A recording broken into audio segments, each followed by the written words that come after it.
So just to recap, our pest-free veggie list down here in South Georgia includes... What's up, Lazy Dog fam? Hope all y'all are having a fantastic day. It is Tuesday, October 10th here in South Georgia. And as we're transitioning to more cool season veggies over the last couple weeks, I thought it would be a great time to talk about some veggies that are really easy to grow because they don't give us any pest pressure. So I'm going to give you 7 veggies that we pretty much don't have to worry about any pest damage on. And then we're going to get some of these beauties right here in the ground. Now, before we get into that list of pest-free veggies you can grow, let's talk about pest management in general. There's a lot of different things we do around here to mitigate our pest damage. We can't ever eliminate pests completely, but we can greatly reduce the damage we get. So one thing we do to manage pests is crop rotation. That's why we use this little subplot design. As opposed to having this just one large garden plot, we've got a bunch of little plots. That way we can plant different stuff in each plot, rotate things around, and we're not planting the same family in each plot in consecutive years. Give you an example on this plot right here. Even though this plot is 4 or so years old now, I don't think we've ever grown cabbage, broccoli, cauliflower, or Brussels sprouts, basically any brassicas in this plot. So this is a good example of our rotation schedule, always moving different families of vegetables around. Another practice we believe in is growing lots of cover crops. Cool season cover crops like we see right here, and warm season cover crops like we see back there. So this one is a little tougher to understand for some people, but what we're basically doing with the cover crops is we're breaking the pest reproductive cycle. If in these garden plots we just continuously planted veggies that pests like to feed on, then we're just allowing them to reproduce and reproduce and reproduce.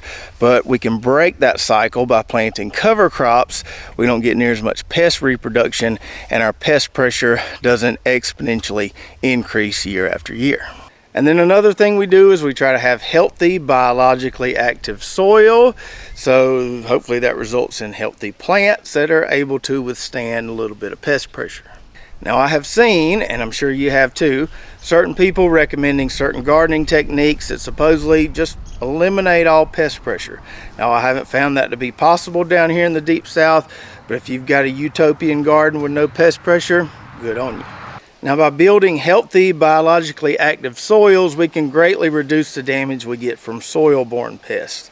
But it's really hard to manage those pests that fly around. And that's why even with our cover cropping, even with some of these no-till plots, even with our crop rotation, we still do have to use organic insecticides from time to time just to minimize the damage so we can have some groceries to eat. So the veggies that give us the most trouble are mostly warm season veggies.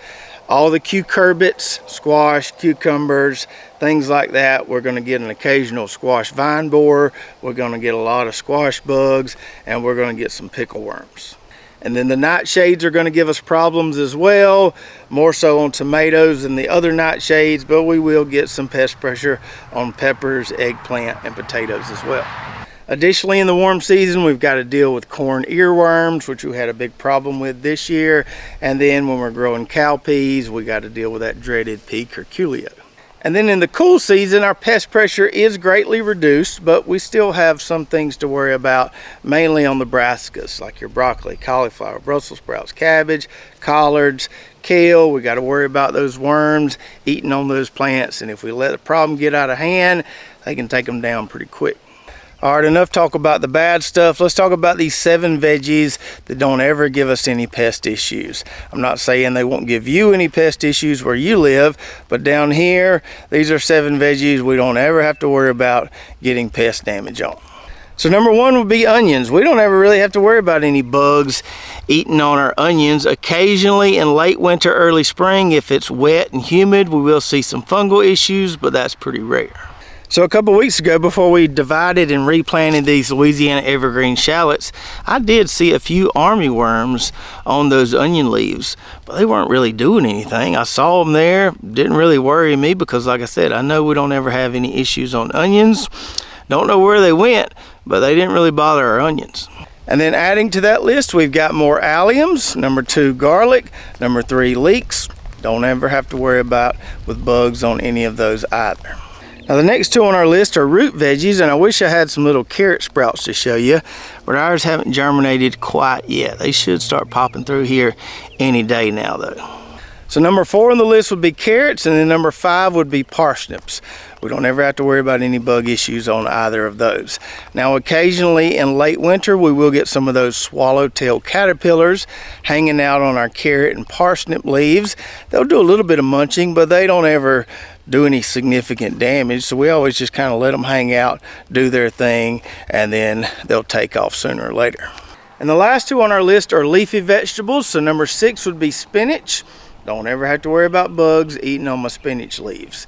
Now those worms will eat our cabbage, our collards, our kale, but for some reason they don't ever bother our spinach. And then the last one, which we're going to be planting here in a minute, would be lettuce. Much like the spinach, delicious greens, but for some reason the bugs around here don't mess with them. They'll eat those collards and kale, but they don't mess with the lettuce. So just to recap, our pest-free veggie list down here in South Georgia includes onions, garlic, leeks, carrots, parsnips, spinach, and lettuce. Now I'm sure depending on where you live, your pest-free veggie list might be completely different than ours. And if it is, please do share that in the comments below. So now let's get one of those delicious pest-free veggies, this lettuce, planted in this tall raised bed. We're going to fill this up with lettuce transplants. That way we have a steady supply going into the winter months.